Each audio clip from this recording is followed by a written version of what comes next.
rare and balanced view on politics in today's world.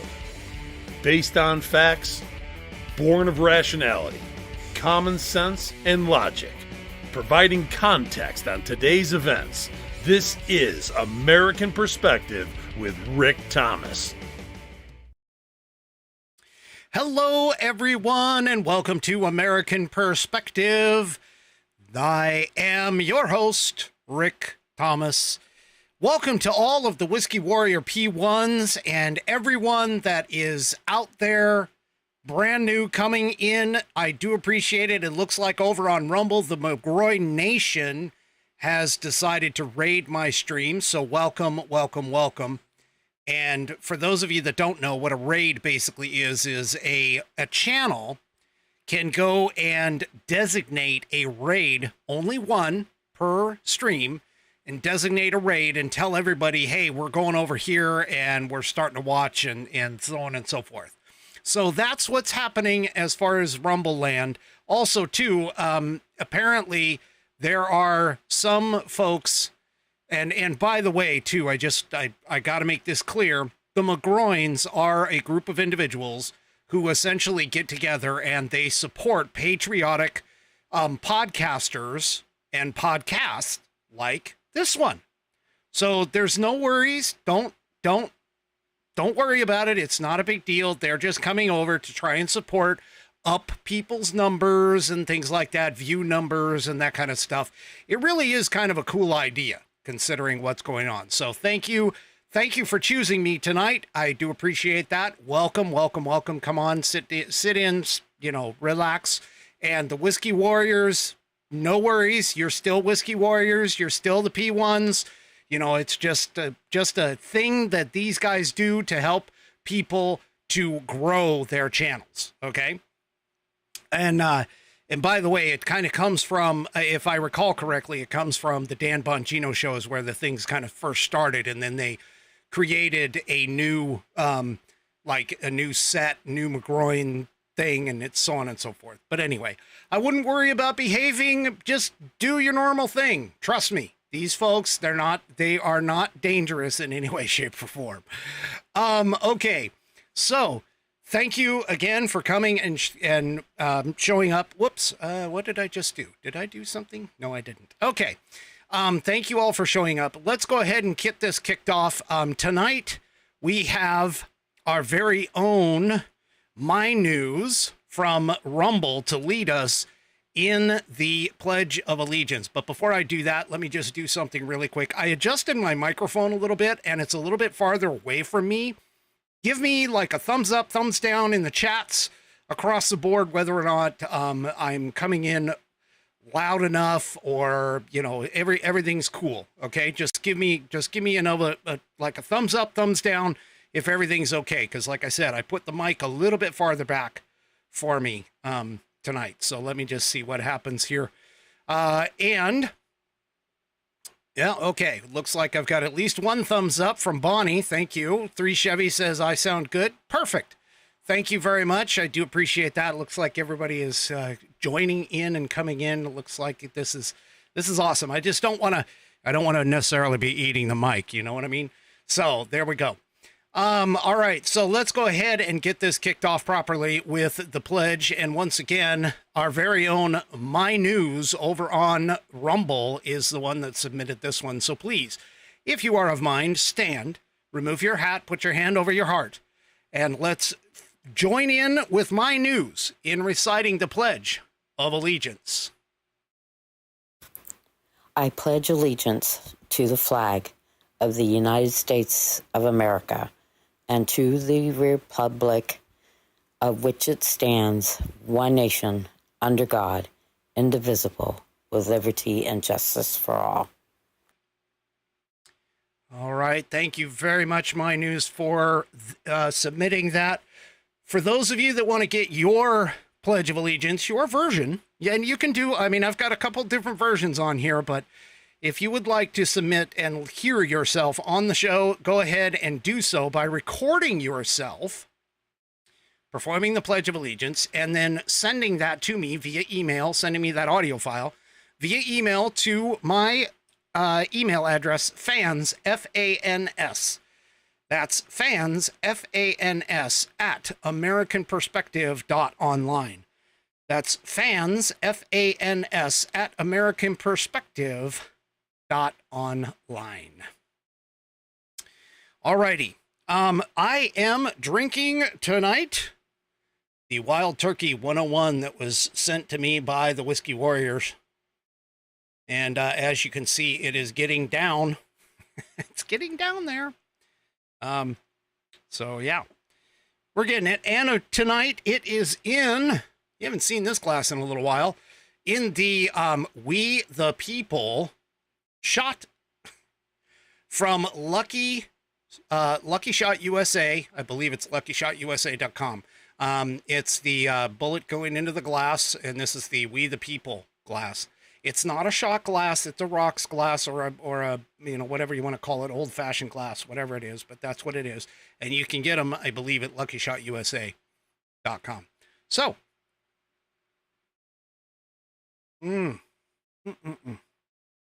good stuff in the glass tonight. All right. So, really quickly, let me get my tonight's sponsor out of the way, and we will move on into the show. Tonight's sponsor is the Institute on the Constitution. The Institute on the Constitution was established in 2004 as a 501c3 nonprofit with one singular mission. That is to restore the constitutional republic through grassroots education. All courses and materials are developed using primary source documents and taught from the American view of law and government as defined in the Declaration of Independence in the following 3 key points. 1, there is a God. 2, our rights come from him. And 3, the purpose of civil government is to secure and protect our God-given rights. The IOTC offers the opportunity to educate yourself on our most precious founding document, the Constitution of the United States. They also provide tools to educate your community and get involved with local government. Start by taking their free U.S. Constitution course and go from there. Use my affiliate link, iotc.americanperspective.online, to sign up. And while you are there, take a moment to look through their other course material and information. My affiliate link, once again, is iotc.americanperspective.online to get great content to learn about our historical founding and support the show in the process. That's iotc.americanperspective.online. Or, if you would just want to purchase this fabulous Saddleback leather-bound U.S. Constitution to support the show, go to constitution.americanperspective.online. Check this thing out. It's 1/8 of an inch of Saddleback leather that's wrapped around pages that are tear-resistant and water-resistant. And look at this binding. It's not just cheap glue, folks. It is stitched all the way through the leather. Goes all the way through the leather. They have a 100-year warranty. They have a 100-year warranty on materials and manufacturing defects. If something goes wrong with this, okay, if something goes wrong with this, you can send it back to the manufacturer and they will either fix it or replace it for free. Go to constitution.americanperspective.online and get your buddy tested, buddy approved, Billy tasted, Billy approved, and my youngest whiskey warrior has confirmed that the information inside is in numerical order and accurate. Accurate enough to pass your civics badge in Scouts. Go to constitution.americanperspective.online and get yours to support the show today. And also, don't forget to check out their other course material and information. They've got some great books there. Wonderful stuff. I am proud to have them as an affiliate for me. All right. Let's move into, of course, our first segment, which is On This Day in American History.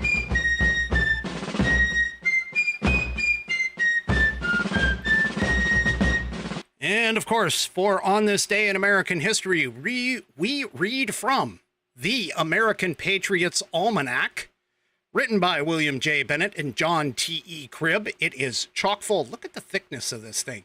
It is chock full of all kinds of information and factoids about the founding of our wonderful, wonderful United States. And tonight, for July 20th, we have the Eagle has landed.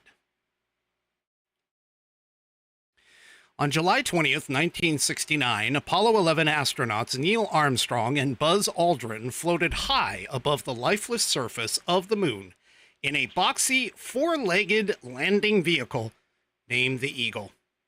The radio hissed, and a voice called across space from Mission Control in Houston, 250,000 miles away. "You are go for power descent." As an engine fired, and the fragile craft began its downward journey. It would not go exactly as planned. Alarm signals flashed inside the tiny cabin, warning that Eagle's computer was overloaded.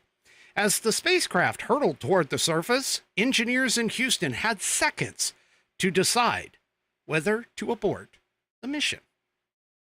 "Eagle, you are a go for landing," they directed. The astronauts continued their descent, but when Armstrong looked out the window to study the moon's surface, he realized they were not where they should be. The computer was supposed to guide the Eagle to a smooth landing area.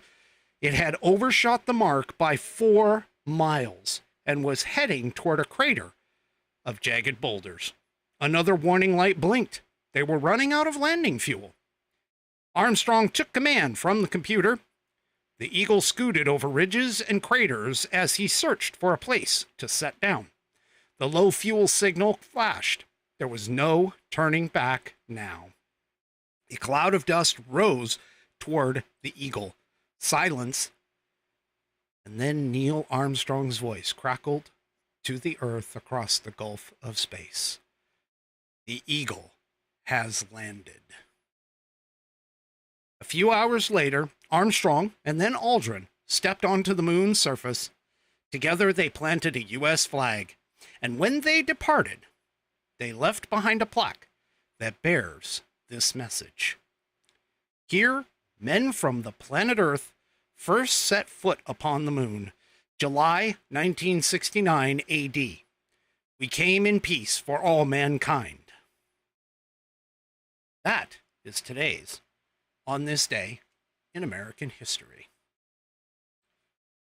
That was a fantastic feat. Now, I wasn't alive, obviously. I hadn't even gotten, it wasn't until a couple of years later that I was actually born. But my mother can recall watching the moon landing on television in black and white. So, yeah, it was, that's like just an incredible journey. And it was all started by JFK, John Kennedy, who basically said that we will set foot on the moon and kicked off the entire space race. It had to deal with the fact that, the Soviets, we were in constant conflict, racing, trying to be the first at everything in terms of us versus the Soviets. And it was an incredible achievement. We went back a couple more times, and by a couple I do mean a handful, more times, and then now all of a sudden I guess we just got bored with it and just said, yeah, we're done. I haven't been back since. The Chinese are supposed to be getting ready to send somebody to the moon. In fact, they finally, here recently, I hadn't talked about it on the program, but they had finally recently landed something on the moon. So they were able to figure out mathematically how to do the trajectory and get everything right and so on and so forth. There's a fantastic movie called Hidden Figures that highlights the efforts of especially the Black Americans who worked at NASA and worked themselves quite efficiently into a history book. you haven't seen it, you should probably take a look and see. So it was fantastic. Fantastic. All right. Well, speaking of fantastic and wonderful things that have gone on here recently, the literal breakdown of the Democrat Party here in the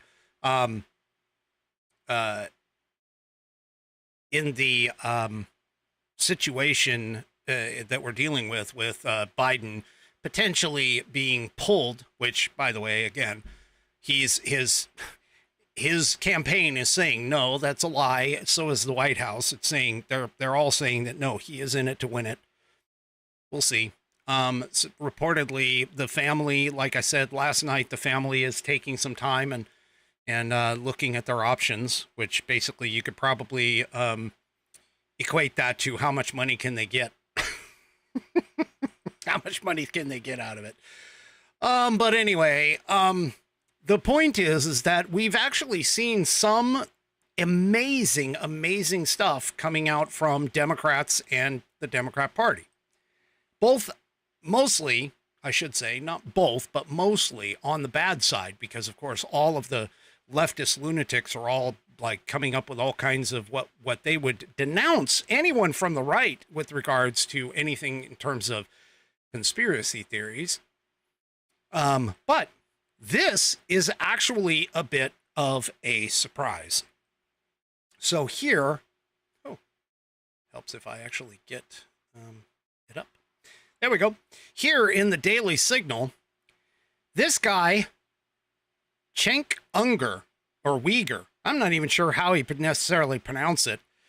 But in fact, I've heard many different people pronounce it like totally different. But he actually was on a program, apparently, with the Daily Signal, was doing I don't know if it was like a press junket or what the whole thing is, but he essentially called out and slammed Democrats that have been calling the Trump shooting as staged. Now, if you recall last night, I pointed out that Joy Reid, who is not a joy to be around at all, she made the claim in video that she believes that the Trump shooting was actually staged. And I told you last night, that is absolutely crazy. I mean, I have not intentionally, but I have been shot at before. And I do know that there's no way in hell that you would ever volunteer necessarily to be shot at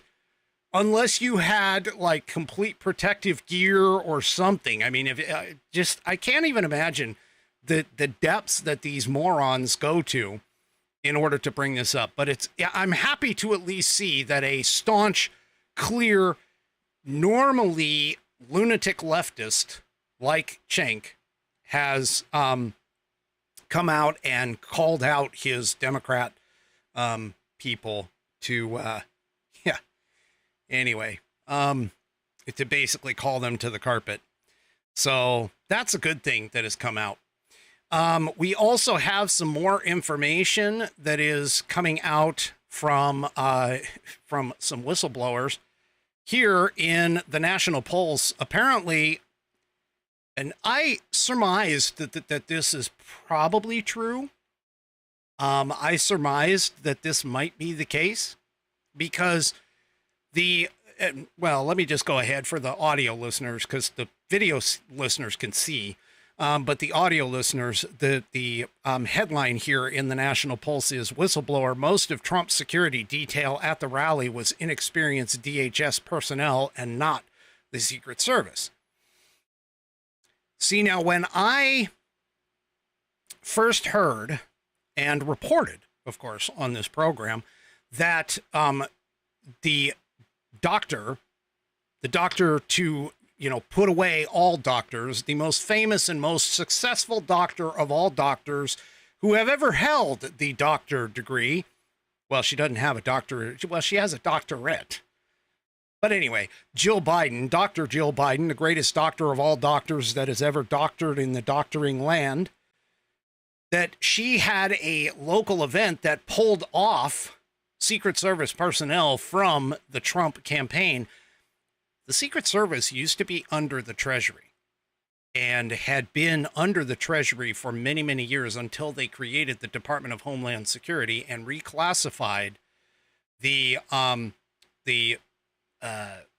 Secret Service underneath the Department of Homeland Security. That's why Mayorkas is being called upon for all of this stuff. But here they are basically saying, and like I said, I suspected this, was that the majority of the Trump detail was not actually Secret Service. Well, that and potentially could have been even inexperienced. I mean, we're talking about likely this wasn't like the A team, the B team, the C team. This was maybe all the way in the letter of the R, S, T, U, V, W, X, Y, Z end of the alphabet. And so yeah, this is not good, folks. I mean, this literally is not good. Now, I understand that they've reclassified that reports is that Trump now actually has what is a full CAT team or counter assault team being sent with him because of this. But this doesn't look good for the Secret Service at all. And even for the Secret Service director, they don't have, this is definitely not good. Not good in the least bit. Now, I have seen an unconfirmed report, and it is unconfirmed, that apparently the director of the Secret Service may step down by Monday, but that, again, that is unconfirmed. As of this past weekend, she was not going to, but she also wasn't going to testify on Capitol Hill either. However, yeah, that may have changed as well. Keep in mind, all of this is developing and it's moving very fast because of the fact that we're getting conflicting reports, not only on the Secret Service detail, not only on the testifying, all of the things that happened on the ground and so on and so forth. We get a lot of conflicting reports. This is part of the reason why, to be hesitant to report, because you much rather be accurate than you would be first, or at least that's the way that journalism used to work. It doesn't work that way anymore, which is part of the reason why we're dealing with it. Well, I also announced earlier, a couple episodes ago, that there's rumors that Joe Biden may be stepping out as early as tomorrow from the campaign. Now, he was reported to be thinking about it, and he actually even said it in a interview that if he were to step out, it would have to be because of some medical condition. And then, ironically, right after that, like within 24 hours, they went ahead and dropped the COVID diagnosis on our butts. So there's a lot of speculation as to what's going on. However, what I can tell you is that Biden has announced, and this is coming from the Epoch Times, Biden has announced, or at least his administration, campaign, whatever, is that he will return to the campaign trail next week. So let's hope that, not that I don't want to wish ill will on anybody. I mean, the guy is, 80 years old. He is potentially susceptible to the worst forms of COVID, just like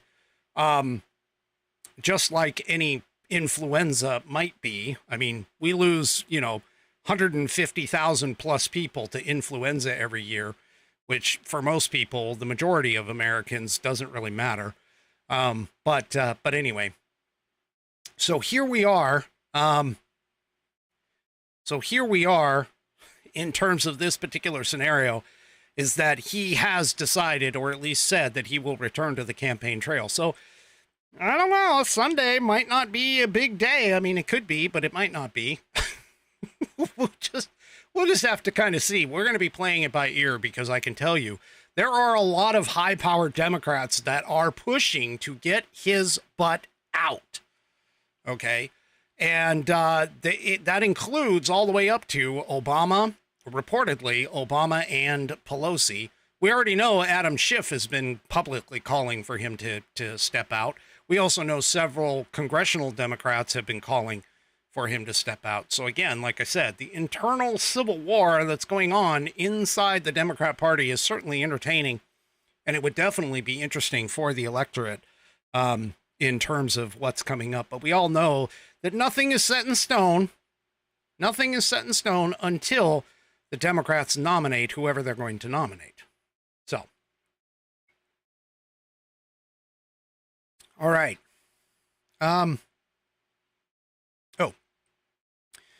So one thing that has, and this is something that Trump did, I think personally, quite well the last night of the RNC in his final speech. He discussed unity. He discussed bringing not only the party, but the country together. Because as he said on stage, is that winning for just half the country isn't necessarily winning at all. In his mind, he needs to win for the entire country. And that's what he's looking for.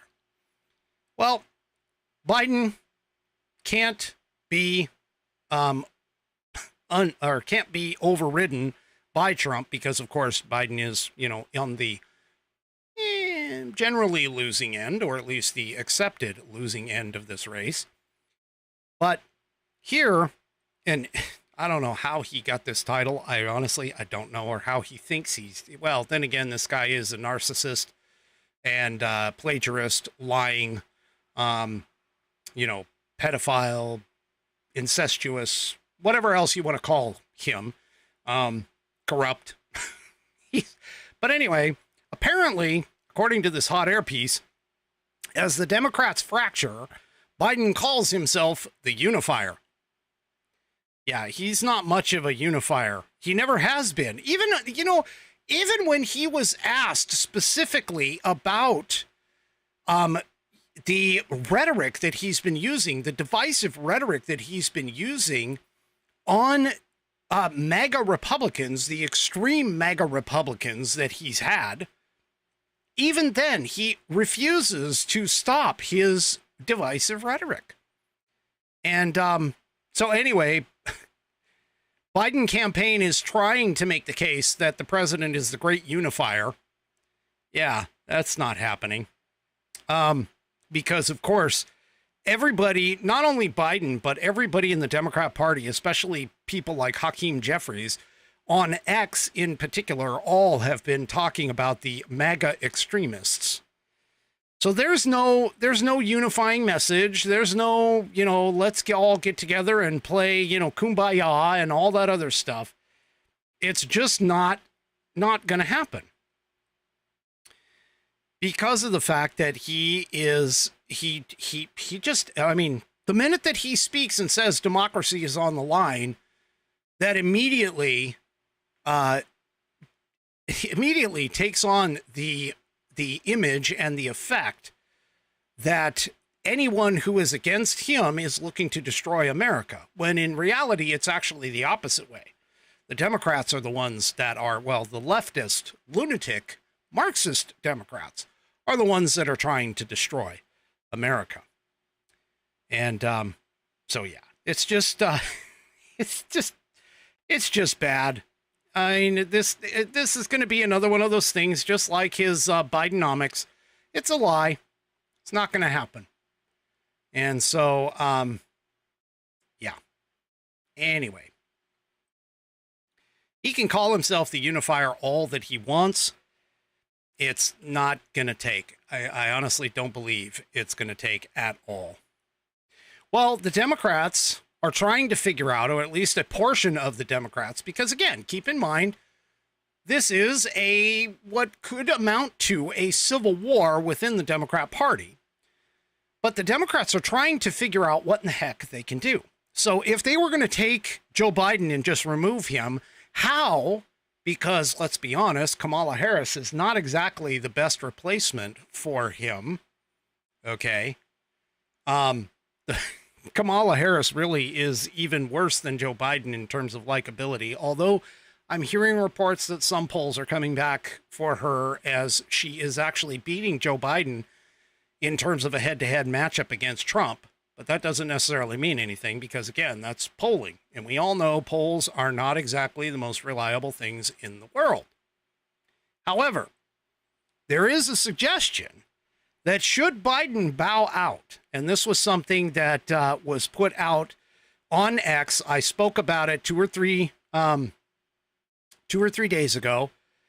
And there is some suggestion that if Biden does step down, that he won't endorse Kamala, that they will attempt to try for what's considered to be an open convention. And this Washington Examiner piece describes just that. Democrats begin to plant seeds for an open convention. Now, keep in mind, this has actually been done twice that I know of in history. And believe it or not, both times it failed. Meaning not that the open convention failed, because they did get a nominee. Just that that nominee is going to not potentially win.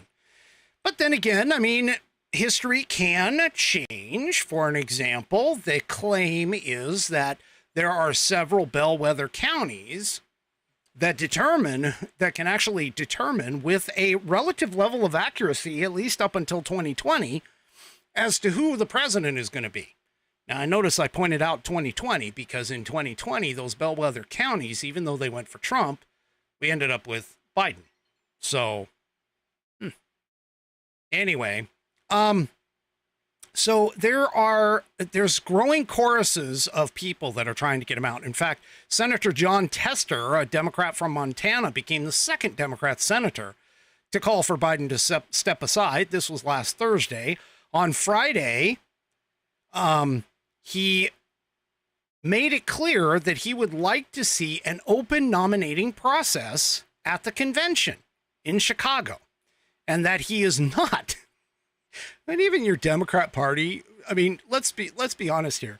When the Democrat Party doesn't bother to endorse you, and keep in mind, the Democrat Party is kind of like Star Trek's The Borg. When you get one who gets a thought, the rest of them have the exact same thought, almost exactly at the speed of light. I've seen this on social media. It's like they have a subversive encrypted communication system where they take and get their marching orders for the day, and every single one of them repeats it. Just look on any of them when it comes to things like abortion or Project 2025 or any of these other talking points that are being sent out. These people are like they are connected to the Matrix computers and are the, the freaking agents or whatever. They all will repeat the exact same talking points almost verbatim from one to another. And so this is why this kind of a scenario is very foreign to anyone who has been watching the Democrat Party from the outside looking in. Because usually they are in lockstep. And oh my gosh, I've got to tell you, I have never seen a party that no matter what happens, they will go and circle the wagons quicker if you're attacking them from the outside. No matter what happens, no matter if they like the person that they're next to or whatever, it is it's like it's almost as though they are trained from birth to do this. But this is totally different. What we're seeing is we're seeing a side of the Democrat Party that I don't think I have ever seen in at least in my lifetime, and definitely not in the lifetime of time that I've been looking at and watching the Democrat Party.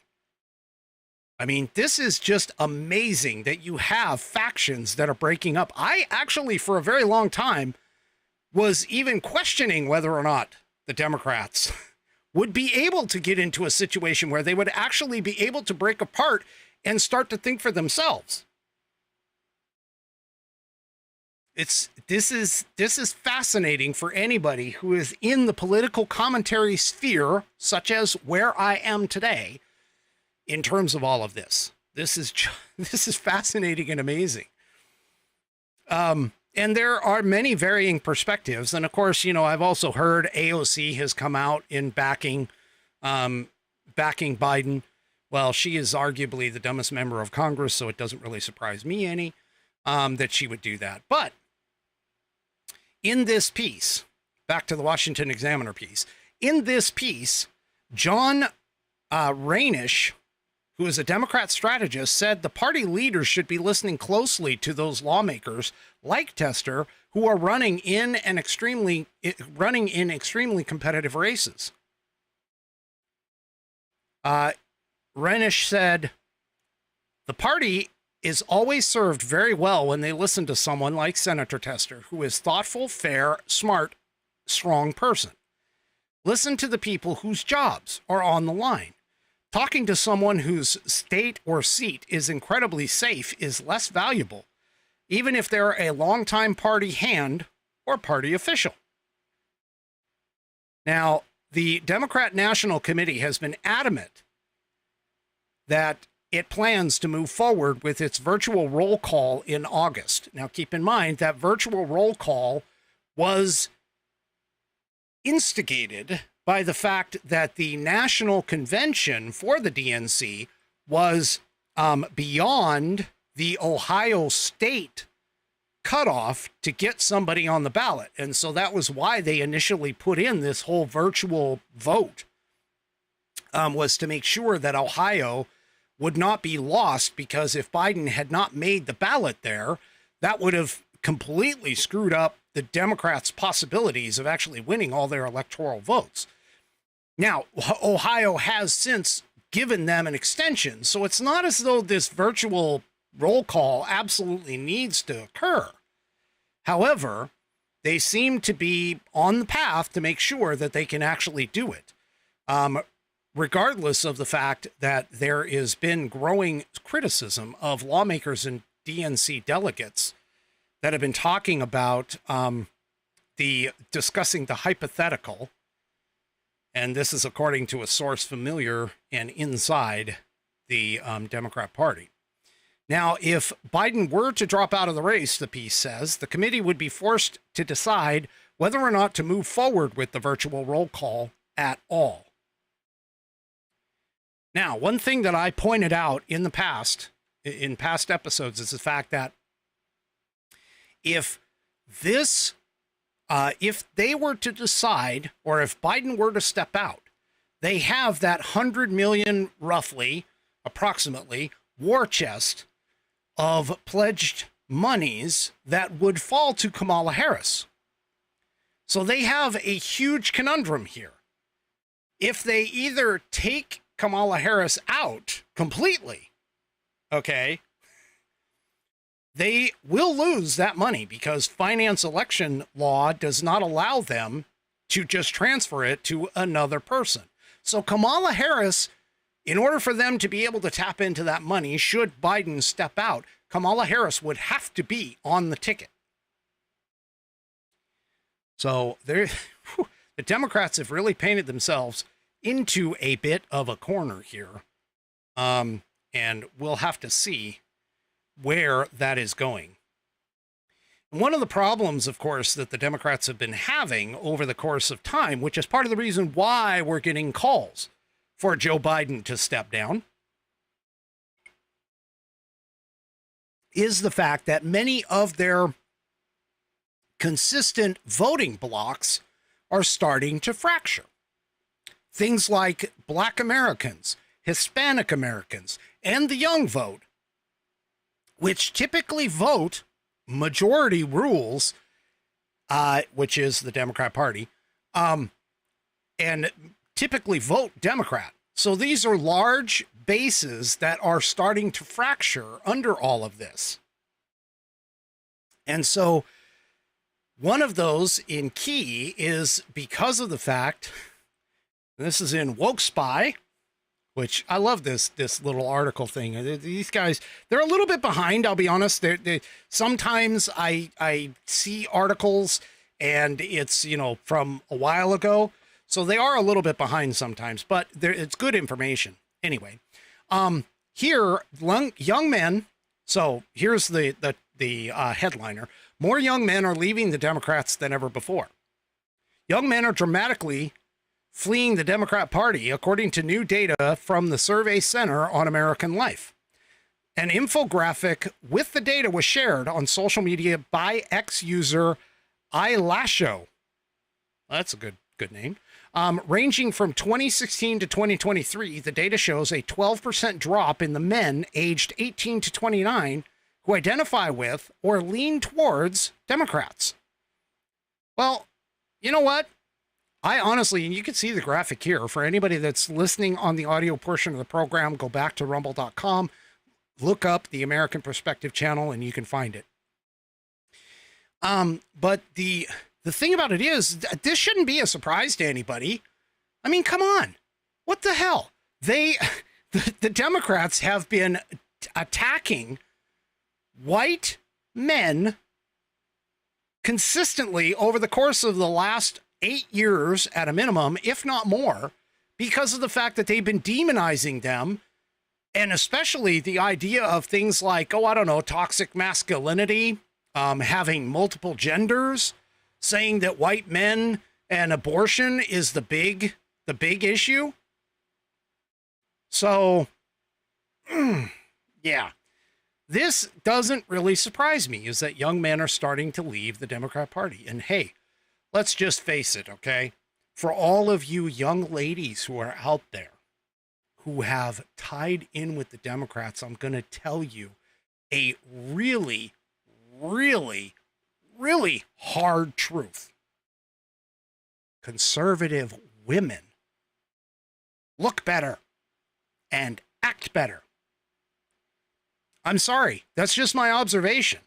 Most of the Democrat women, not saying all of them, but most of them, once you go and start coloring your hair and poking, all kinds of holes, and then come out with this whole ugly, massive feminist attitude, it becomes a bit of a turnoff. Just saying. Okay? And this coming from a conservative white male Christian over the age of 40, which you all hate anyway, so you probably won't even pay attention to what I'm talking about. Now, there's nothing wrong. Okay, I figured I was going to touch on somebody that was going to say this. Okay, B. Patrick over on Rumble says, hey, now, wait, I color my hair. Coloring of the hair is not the only thing, okay? Coloring of the hair is not the only thing, all right? Yeah, and it also depends on what kind of color you make your hair too. But anyway, I knew I was going to light somebody off in that. All right. Well, things have gotten bad enough, honestly.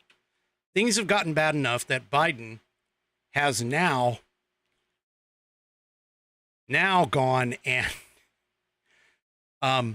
unveiled his new and improved way to try and, shall we say, attract votes. Okay? Attract votes. Yeah, he just announced, here you can show, this is in the Populist Times, but I've seen it in other places as well.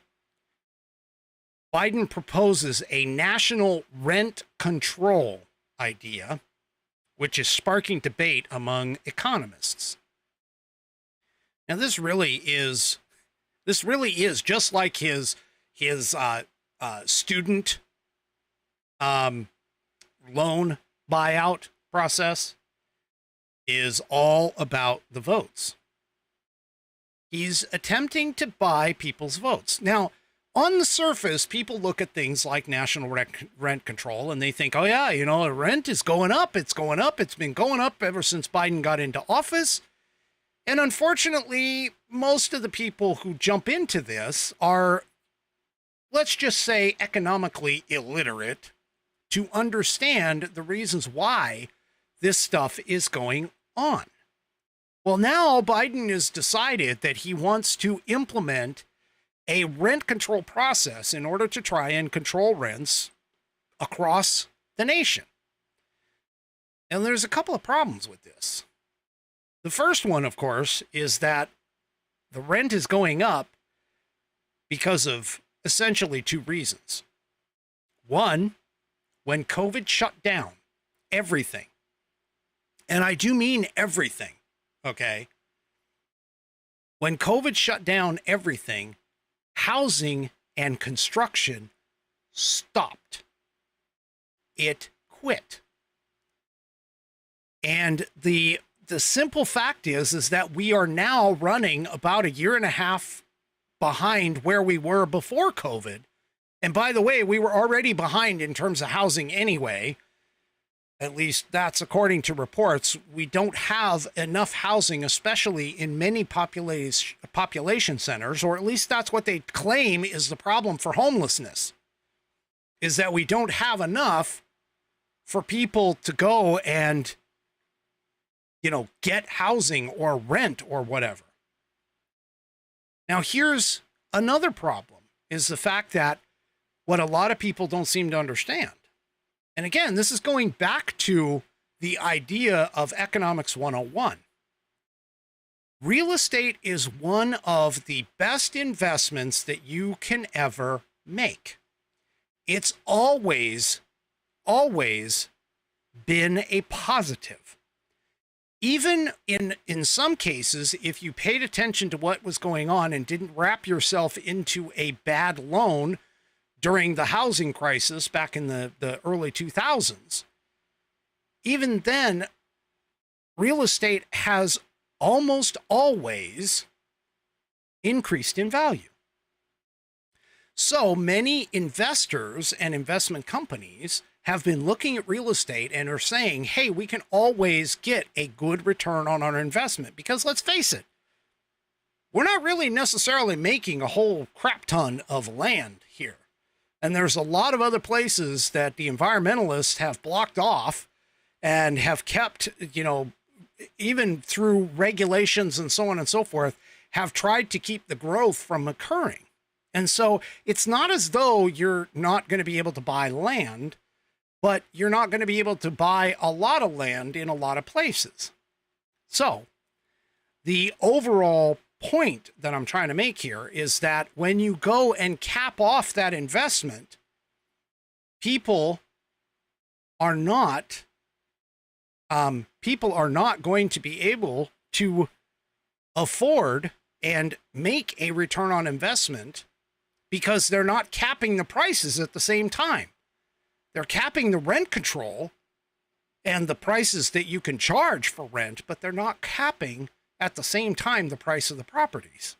So while the price of the properties go up, the rent control stays the same. Pretty soon, sooner or later, you're kind of in that underwater state that you were in back in the 2000s, which caused the freaking housing crisis in the first place. The other thing in terms of relational to that is the fact that if you cap the amount of rent you can charge on any given piece of property and the costs rise, but your income doesn't, your profit margin decreases, guess what ends up happening? Well, now you're no longer keeping up and maintaining the complexes. And so what ends up happening here is that you end up seeing places, and this is true. You can go and take a look at history. You can look at the historical uses of rent control throughout history. Whenever you enter into a rent control area, okay, what ends up happening is the property values start to drop. The general upkeep on those properties start to drop, and they become more of what would be considered a lower area. So what ends up happening here is that now if we do this as a national rent control, and keep in mind, it has been done before. Now, I would argue that it's unconstitutional because it doesn't fall under Article 1, Section 8 as a requirement for the federal government, but Then again, I'm also one of the believers in the 10th Amendment, and that the 10th Amendment should be used a lot more judiciously in terms of reining in the federal government's overreaching control. But all of that being said, it has been done before. It was done during World War II in an attempt to try and make it so that World War II itself and the money that was being brought in for World War II, that the economy didn't go topsy-turvy because of the war. That was the intent. Didn't actually happen that way, and in fact, it was very quickly pulled off from that. But overall, rent control as a system has always failed. It has never done anything, and even though it seems like it's a good process on the tenant side, because let's face it, if you're in a rent-controlled apartment, you can, generally speaking, be assured that you will re-up your lease and so on and so forth. So there are some things with regards to that could be positive, but that doesn't outweigh the cons, which is essentially that you're only controlling one part of the equation. And when you do that, the rest of the equation goes off kilter, and it makes it essentially the return on investment on any kind of investment property such as that turns into a losing proposition. And so what ends up happening is more rental properties start getting sold off or turned into things like condos, because it's more profitable for the property owner to just sell off the property than it is to keep it at a rent-controlled rate. And so you end up with places that most people who can't get normal houses have no place to go when you start losing out on rental properties. And this has actually been demonstrated too, because of the fact that even though after World War II, the amount of home ownership increased, it didn't increase enough to offset the actual numbers of people who needed essentially rental housing because they couldn't qualify for a loan to get into a home. And so all of this entire situation where the Biden administration tries to throw this into the hopper as, hey, let's do this because on the surface it looks good. But when you start digging into it, it's never been effective. It's just like communism and socialism have never been effective. It's never been effectively implemented because, again, you put your finger on the scale on one part, the rest of the scale goes totally off kilter. This is why. This is a bad idea. And they even call this out in CNBC's article here. Rent control policies are gaining support nationwide, but here's why economists still think it's a bad idea. See, normally, I mean, whenever government goes and puts in regulations on anything, they end up stifling the free market economy, which, while the free market economy may not be perfect for everybody, in the long run, it works out for everybody because of the things that it does. Now, the left keeps talking about things like trickle-down economics, and trickle-down economics, just to be clear, is not an actual economic theory. In fact, Thomas Sowell has never been able to find anyone in the economist realm who can tell him who the first person was that came up with the idea of trickle-down economics. It's a myth. It lives within the Democrat Party as a talking point to attempt to try and tell people, oh yeah, the rich get richer and the poor get poorer. And that isn't actually true, because in a full free market economy, when there's less regulation, governmental regulation, and less taxes, that frees up the money. Oh, also add to that less government spending. That frees up the economy to actually make it to where the entire country raises its level, its economic level. That's why the United States is still, even today, one of the most prosperous, economically speaking, countries in the world. But anyway, here, back to this rent control, why they think it's a bad idea.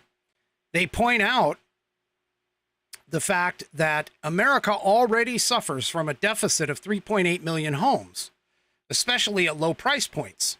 And that's according to Habitat for Humanity.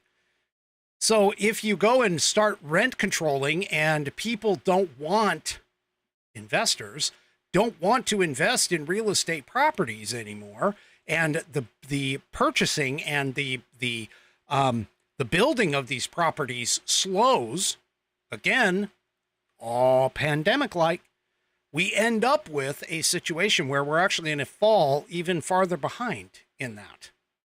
Because economists point that out, that it deters developers from building more homes, which would only worsen the housing supply crisis. We're in a supply crisis here. This isn't a rent control crisis. This isn't the supply and demand that is going on in the housing market is exactly why the prices are going up. Okay? Because we have too many people chasing too few goods. Kind of like inflation. All right. Let's take a quick break here. I talked for quite some time, but hey, you know what? You know how else you can help support this show? You can help support it by getting yourself some logoed gear. I am, and I'm going to step away from the mic for a second so you can see this. I am wearing an American Perspective logoed shirt. This is a t-shirt. I have hoodies, I have sweatshirts, I have tank tops.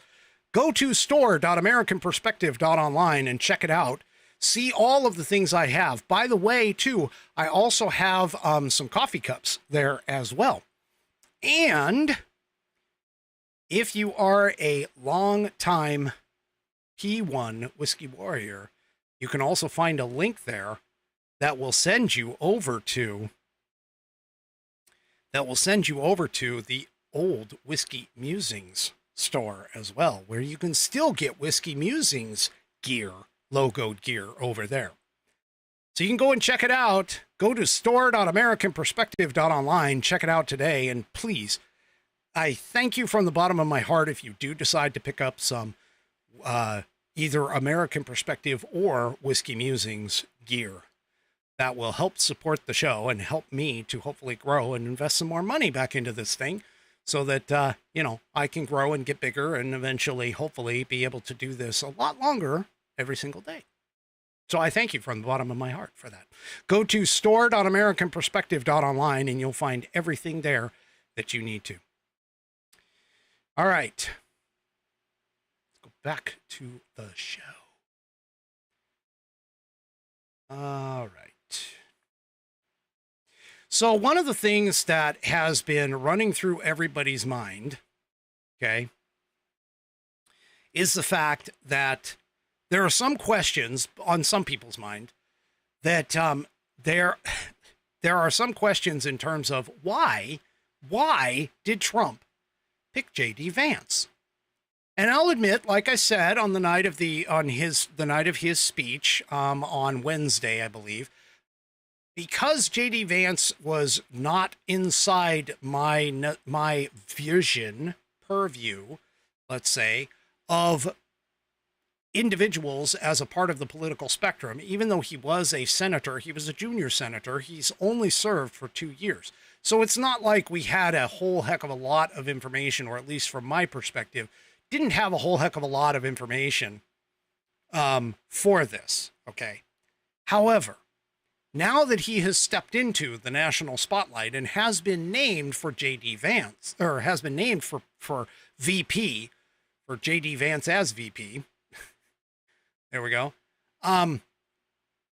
The thing about it is that a lot of people are questioning, why did he pass up somebody the likes of, say, Marco Rubio, who could have brought in more of the Hispanic vote, or potentially stepped out of the publicized lists and guests, or guest picks, guest as in GUESSED, in terms of that.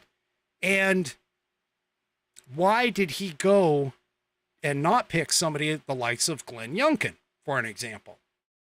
Well, this article in The Spectator does a pretty good job. And yes, Bonnie, I did have a Biden moment. You know the thing. Yeah, there you go, 3 Chevy. You already got me. Anyway, The Spectator World put out this really good article. I suggest that you read it and take a look at it. Also, too, by the way, I am looking at acquiring J.D. Vance's Hillbilly Elegy, which is his book, his autobiography. And yeah, you should go and check it out. I'm looking to get a hold of it. And if once I do, and I'm able to read it, hopefully, I'll be able to bring some more information on it. But the logic behind the idea of J.D. Vance, because as the part suggested, okay, Trump picked Mike Pence back in 2016 because he wanted to garner the evangelical vote, because he felt that Mike Pence was going to be able to bring in that voter bloc. And, admittedly in 2016, it kind of worked. In 2020, because of all of the events of 2020, it sort of fell down. But anyway, Trump apparently was not his priorities were not on certain voter blocs. For an example, if he still was worried about evangelicals,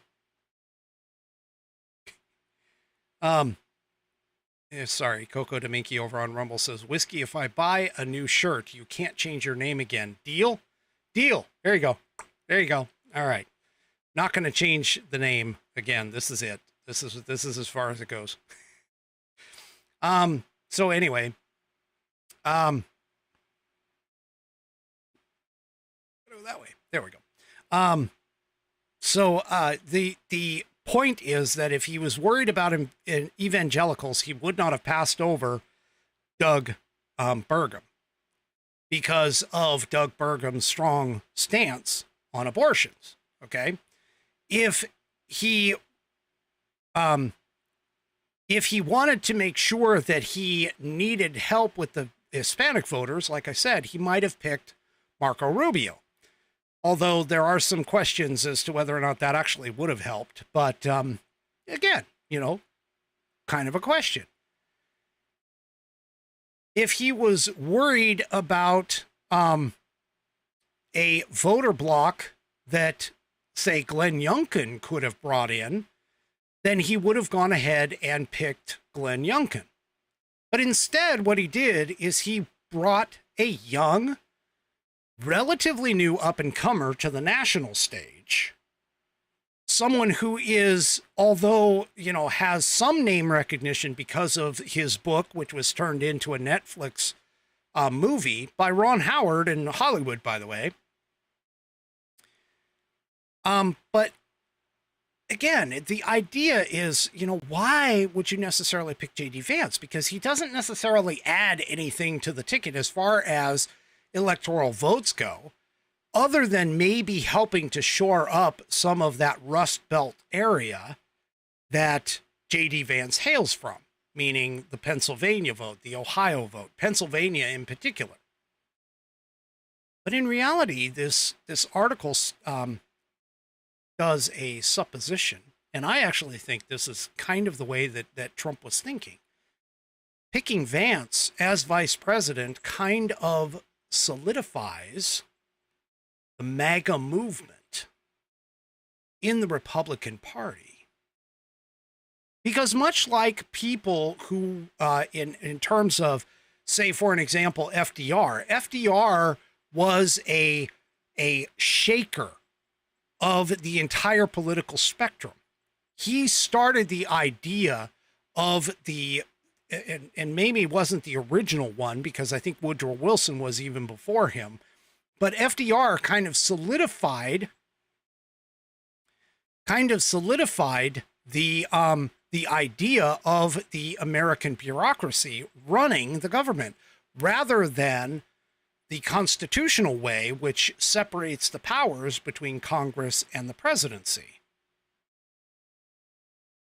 And so he looks at that and is like, and this is Trump, I would imagine that he looked at that and he said, you know what, we've got a really good thing going here with MAGA, with the MAGA movement, and the fundamental changing of the Republican Party. I mean, think about it. He literally uprooted a lot of the Republican base and Republican establishment within the party itself. He got Laura Trump in as the RNC leader. And so what he is basically done here is he is essentially, potentially solidifying the movement, the MAGA movement, because he feels that J.D. Vance, who is a young conservative and has some really good ideas and aligns with Donald Trump's vision quite a bit in terms of being able to carry the party beyond just this 2024 election. Because let's face it, 2024, when Trump steps back into the White House, this is Trump's last hurrah. And so he's going to have to solidify the idea of the next generation coming in. And out of all of his VP picks, he's essentially looking at this. He's essentially looking at this and going, you know what? This is a good thing for me to be able to solidify the MAGA base. Not to mention the fact that MAGA as a movement has really electrified the Republican Party, because if you haven't noticed, the Democrats usually have been the party of the working class. That's what Biden keeps touting. The working class, the unions, the unions built America. It's all across their messaging. And yet J.D. Vance, who went into the Marines, used his GI Bill to go to Ohio State, and then eventually, the Ohio State, then eventually move his way on to Yale to get his JD degree, no relation to the JD in his name, but his Juris Doctorate degree, and become a lawyer. He did all of that on his own. He comes from the Appalachia area and identifies with those people. He says in his book, and he identifies and basically states that no matter, even if I live in Ohio, I still believe Kentucky is my home. He talks about in his book about his upbringing and the struggles that he had with a single mother who was struggling with addiction and so on and so forth. And so all of these are identifiable pieces and parts to wrap up and continue with the idea of the leadership with regards to the MAGA base. The MAGA base has shifted the idea of the working class Americans from the Democrat Party over to the Republican Party. And so the Republican Party, for the most part, has become the party of working class Americans. You can see this when you go to any of these Trump rallies and you can talk to these people. I mean, when he was in New York, he was walking around, even though the unions wouldn't be backing Trump, the unions themselves, the union membership, meaning all of those working class, high-rise folks with the hard hats and the steel-toed boots, they all identified with Trump. And it's because of that kind of movement that has been an integral part of this MAGA movement. And realistically, it's even starting with the black working class Americans and the Hispanic working class Americans. Donald Trump has found in J.D. Vance a potentially young man who can carry his legacy in the Republican Party,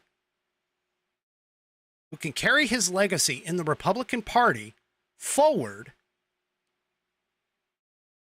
such that the MAGA movement stays solidified for many years to come, much like the FDR movement has done for the Democrats. Now, Ronald Reagan being elected slowed the idea of the administrative state, but it didn't eliminate it completely.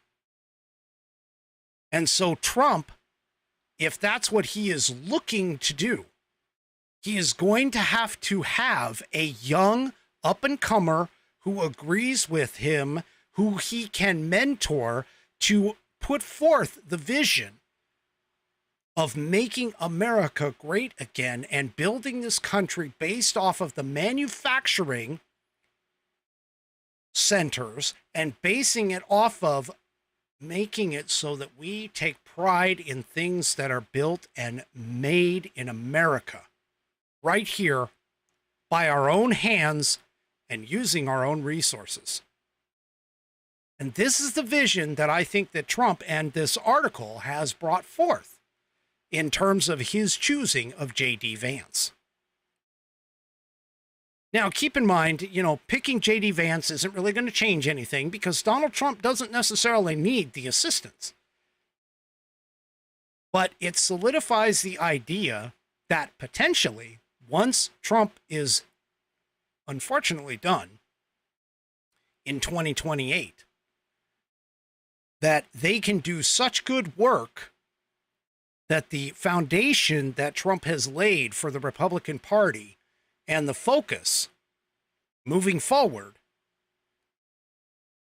is that J.D. Vance can take over the mantle in 2028 and potentially beyond.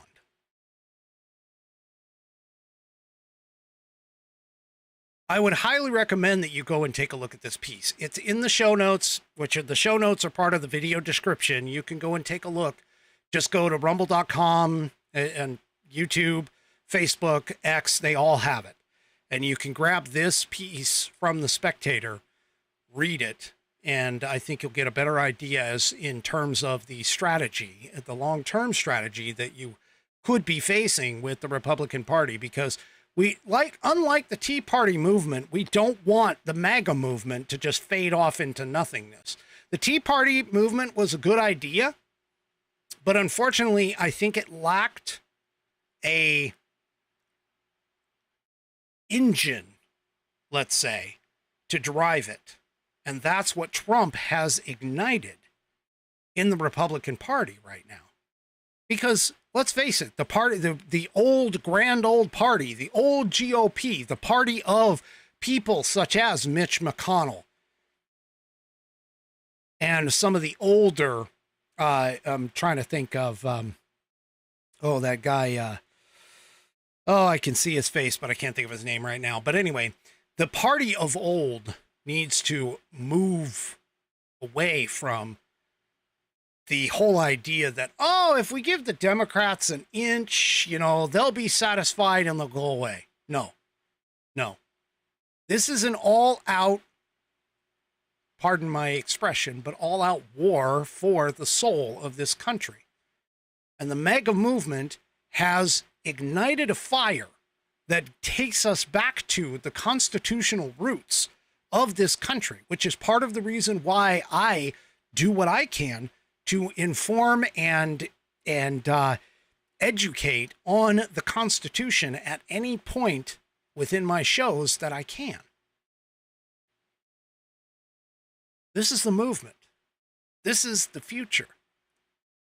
And by Donald Trump picking somebody as young as J.D. Vance, who is potentially an outsider, for it,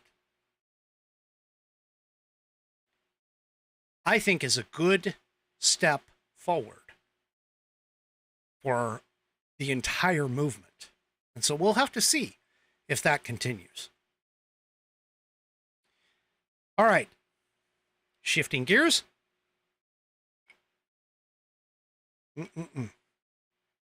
Shifting gears on this. I don't know, because of all the crap that's been going on about Biden stepping out and, of course, the Trump failed assassination. You know, the entire news cycle has been paying attention to all of this stuff. And while I try to cover it a little bit, like I did in the beginning of the program, I also try to keep an eye on some of the more lesser known points and stories that are out there. Well, here in the Federalist, the Arizona, I think it's the Arizona Appellate Court or the Supreme Court. Court of Appeals. The Ninth Circuit Court of Appeals did this. So this court is letting Arizona reject would-be voters who fail to prove citizenship on their state registration form. So here's the deal, and I've mentioned this before. In Arizona, if you can prove that you are a citizen of the United States, you are given a ballot for the state and federal elections. If you cannot prove it per state law, you are supposed to only be given a federal-only ballot. Okay? Now, that has actually changed. So a 3-judge panel on Thursday allowed Arizona to enforce a law that requires state voter registration forms that lack documentary proof of citizenship to be completely rejected. The court stayed an injunction that had forced the state to register those applicants as federal-only voters. So this is the Ninth Circuit Court of Appeals. It was a 3-judge panel that ruled on this and said, quote, appellants have satisfied the standard for a stay pending appeal with respect to the portion of the injunction barring enforcement of Arizona law, and it has it listed. I'm not even going to bother going through it. But section 16121.01c, which the court ruled may be enforced, stipulates that, quote, any application for state registration shall be accompanied by satisfactory evidence of citizenship, and the county recorder or other officer in charge of elections shall reject any application for registration that is not accompanied by satisfactory evidence of citizenship. So basically, this ruling means that the county recorders are no longer required to register an applicant as a federal-only voter if that person tried to register with a state form but then could not prove his citizenship. This is what the Republicans tried to do on a federal level with the SAVE Act. This is exactly where the Republicans wanted to go with this. And it's been a long time Arizona state law that if they couldn't prove citizenship, that they were given a federal-only ballot. And the reason being is because of the fact that the 1993 motor voter law, okay, that's what it's colloquially called, but the 1993 motor voter law provided for a checkbox on the form saying you do certify that you are a citizen of the United States, but did not put anything in it with regards to actual proof of citizenship. And that is simply what the SAVE Act was supposed to change. Now, the SAVE Act, of course, got shot down by the Democrats because to them, being able to have somebody not have to prove citizenship allows for the voter rolls to be expanded by names, and they can use those names to vote in the elections. I went through an entire week, this was probably about a month and a half ago, but I went through an entire week explaining all of this, doing little bits and pieces and parts all the entire time. So if you want to go back, I think it's at least a month and a half ago now that I was discussing all of this. And this is exactly why They are bringing in these illegal aliens. The whole idea of the Great Replacement theory is not a theory. It is in process right now and has been pushed by Democrats such as Senator Dick Durbin for many, many years. And that is replacing what is essentially a Christian white voter. That's what they're looking for. So this is part of the reason why all of this is happening. Now, I can almost guarantee you that if the incoming illegals were to actually vote Republican, all of this shit would stop in an instant. I guarantee you. But the fact that 90%, 80 to 90% of illegals actually vote Democrat, that's why they want this shit to happen. That's why they are looking towards things such as the SAVE Act and such as things like this, which, by the way, I believe, don't quote me on this, but I believe Mark Elias was the one that was the Democrat law dog, was trying to, in voter integrity. Okay. He's all over X claiming all of the times that he wins. But I think he was a part of this whole thing. Now it looks like he failed, at least on the appeal. So we'll have to see. We'll have to watch this and kind of keep in line with this. But keep in mind, too, that even if the SAVE Act were to go into effect, the Constitution does state that the state legislatures are the ones that have essentially exclusive control over the manner of elections. So there could be a constitutional issue on this that could rear its ugly head in the bad situation. Now, that being said, Congress does have a small part in the elections process when it comes to dealing with the elections process and in terms of specificity in terms of dates. But again, it's kind of a constitutional gray area. So anyway, all right. Speaking about that, I've got a constitutional question for tonight's question of the week. But before I get into that, let me just show you this last article that I have on tap. This is kind of rare that I actually get through everything. So remember a while ago how I was telling you how California bumped up their minimum wage? And again, this is all due to the fact that the dumbass Democrats, leftist Marxist morons, seem to have failed Econ 101. Okay. But here in Breitbart, this just proves that, not that I'm trying to pat myself on the back, but this just proves that I'm right. California fast food restaurants struggling to survive due to the $20 minimum wage. A new California law championed by Governor Gavin Newsom boosted the hourly wage for fast food workers from $16 to $20 an hour. The law took effect on April 1 of 2024, and it didn't take long for fast food restaurants across the state to feel the impact on their bottom line. Many have been forced to lay off employees, cut hours, and increase prices to offset the state's new wage requirement. Again, people, this is simple freaking economics 101. Okay, it's called cost of goods and services. Shortened up, it's COGS. Okay, COGS. When your cost to make a product, whatever that product is, widget, food, whatever it is, when your costs raise, your prices have to go along with it. And what ends up happening, and this has been shown multiple times, the idea of a minimum wage. And again, I refer back to Thomas Sowell, Milton Friedman. These guys were great minds in the economics realm. When you raise those costs of those goods and the prices go up at the same time, what you end up doing is taking that line, that poverty line, and you're moving that poverty line up.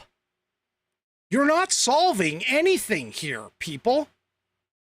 What's happening is essentially that as the cost of living increases, the number of people who are actually living at the poverty line starts to drop. Minimum wage, as Tommy over on Facebook points out, minimum wage was not intended to be a lifelong thing. That is entirely true. It is supposed to be a starting point. You are supposed to learn, gain experience, gain skills, and move your way out. As you move out, your wages will increase as you gain those skills and you gain that experience. Minimum wage is designed as a starting point.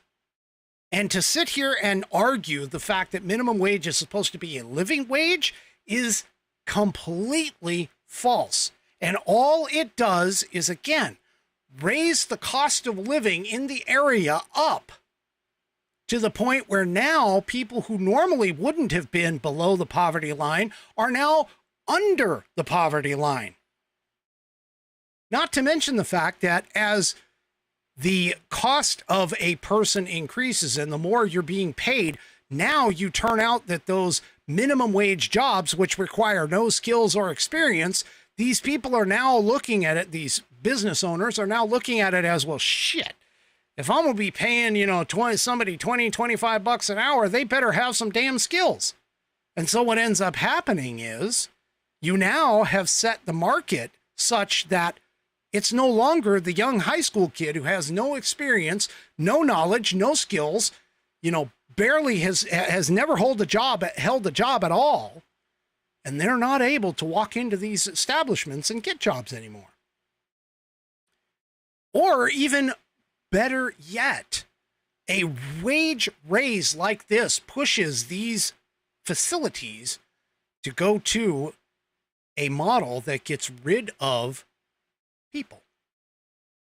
And you go to those automated kiosks, those self-order kiosks, or as I saw a report in a video, an automated process to flip the fucking burger.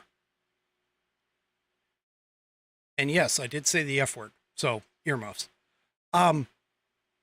This is just absolutely ridiculous. And they went ahead and did it. They've done it in Seattle near my home. They've done on all of this kind of stuff. And yeah, it's because these people have literally no idea how Econ 101 works at all. They have zero clue whatsoever. All right, last segment of the evening. This is, yeah. Now I'm being told to drink. All right, last segment of the evening. Let's go ahead and get this going. This is a good one too. I'm kind of excited for this. But let's go ahead and get the question of the week. All right, and tonight's question of the week comes from 3 Chevy over on Rumble. I gotta find my cursor. Where'd my cursor go? There it is. 3 Chevy over on Rumble writes, "Hey, Whiskey." For those of you that don't know, that's my name. I mean, that's my other name because, of course, Whiskey Musings. That's what everybody calls me. The longtime Whiskey Warrior P1s still do. I will still answer to it. Anyway, he says, "Hey, Whiskey, hope this finds you well. And as our friend Buddy Weiser would say, in stout spirits. My question is, thinking about the hearings that Congressman James Comer is planning to chair regarding resident Biden, and exactly who has been in charge of what, and to that point, who knew or should have known that there was, in fact, a cover-up going on, let's assume that they conclude that Biden hasn't been in charge for the last 6 months or more. Could they then implement the 25th Amendment, as well as file charges against those found guilty in the cover-up conspiracy? Specifically, could they conclude that the vice resident, notice I didn't say president in either one of those positions, The vice president was also involved in said cover-up and thereby bypass her in the line of succession. I get that the Senate would almost certainly vote to block this along party lines, but I was just wondering if you thought that this was even constitutionally possible. He ends with, as always, thanks for all you do every week. We appreciate it very much. Thank you very much. I do appreciate that. I appreciate you. You appreciate me. I appreciate you. We all are appreciative. All right. Okay. So, here's the thing. All right. The 25th Amendment, which was implemented after the Kennedy assassination, okay, after JFK got assassinated, it explains a very specific process in order to replace or remove or the succession thereof of the president to the vice president and the powers that are in place. The key here is that the 25th Amendment does specify in terms of if the president ever is shot or killed, okay, that the vice president immediately takes over. Obviously, that isn't the case here. But it does also provide for an additional methodology by which the transfer of power can occur. And this is done in two ways. One is that you can have the president himself or herself communicate to the Congress that they are no longer capable of performing the duties as president, and as such are stepping down. In that particular case, the vice president takes over immediately. The second way that this can happen is if the vice president and the majority of key cabinet members, and in this particular case, let me see what the number of cabinet members actually has to be.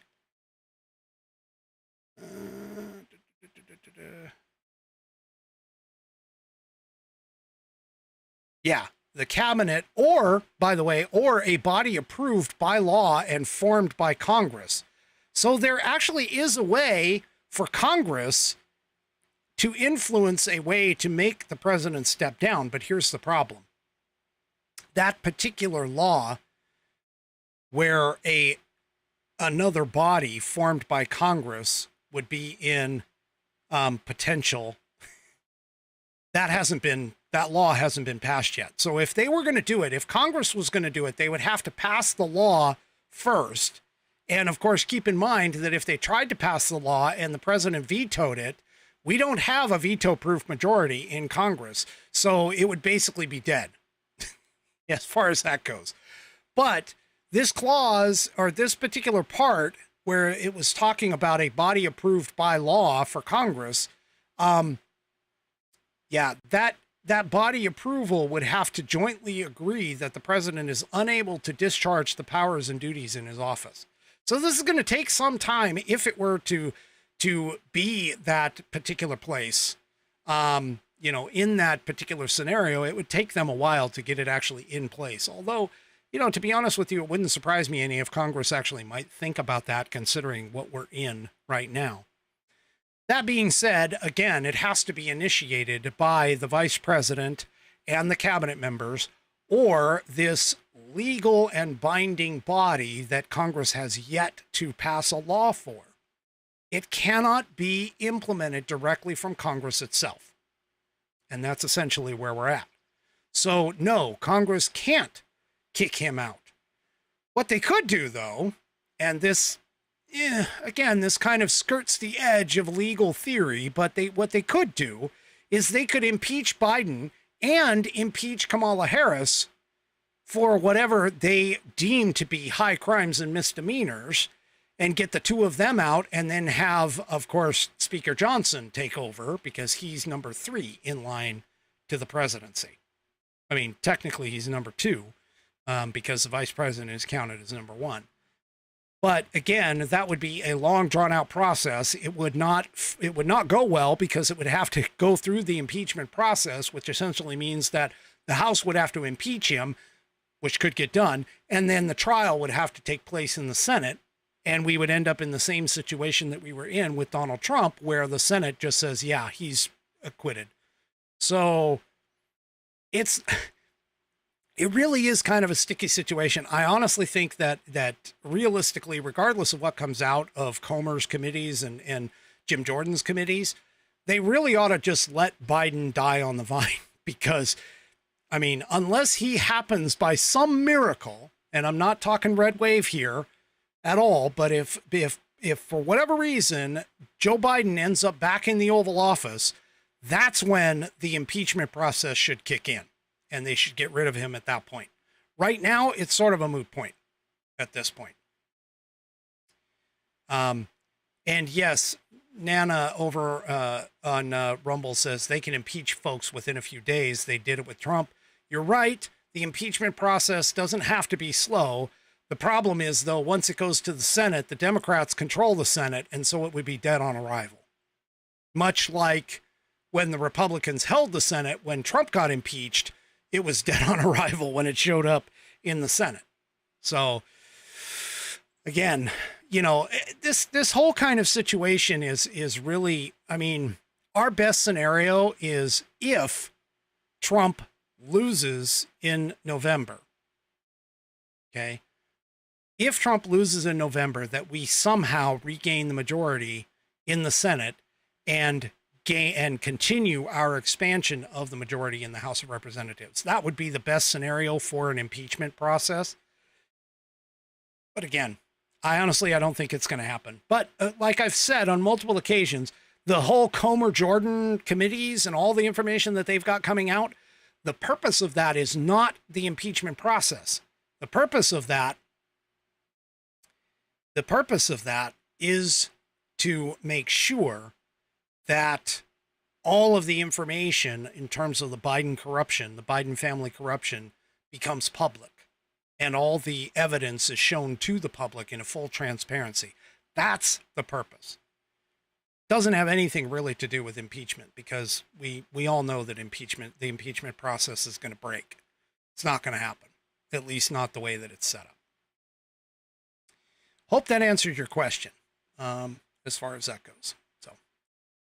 Anyway, all right, folks, that pretty much wraps it up for me tonight. Do me a favor, if you haven't already, go to rumble.com, get yourself an account, and while you're there, make sure that you find the American Perspective channel and be sure to hit that green follow button so that you can be notified the next time I go live.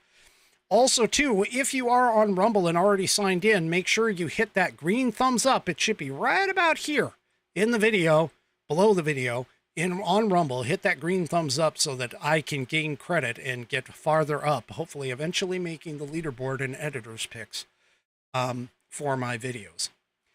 Also, too, don't forget, I will be back Monday, 5 p.m. Pacific, 8 p.m. Eastern Time, right here on American Perspective. Make sure that you have a great rest of your weekend. We will see you on Monday. Good night, everybody. The previous broadcast was produced and is owned by Active Eye Media LLC. All rights reserved.